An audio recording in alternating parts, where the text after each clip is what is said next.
توجه دابا الجاليه المغربيه اللي كيفكروا حتى واحد يرجعوا للمغرب ولكن عندهم واحد التخوف، شنو بتقول لهم؟ اسيدي شوف نصيحه خوتي خواتاتي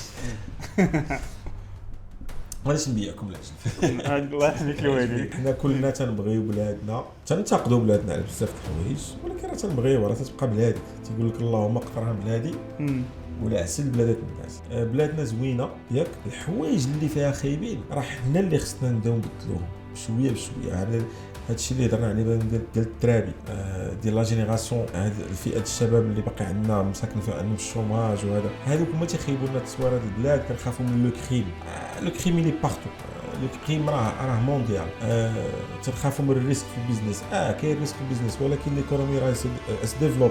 احنا دابا اوني كونسيون ديال لي ريسك اللي عندنا، راه خص بحالنا حنا اللي يدخلوا يديروا يدهم في ايد ولاد البلاد اللي كاينين تما، ونتعاونوا باش نرجعوا المغرب بحال ديك البلاصه اللي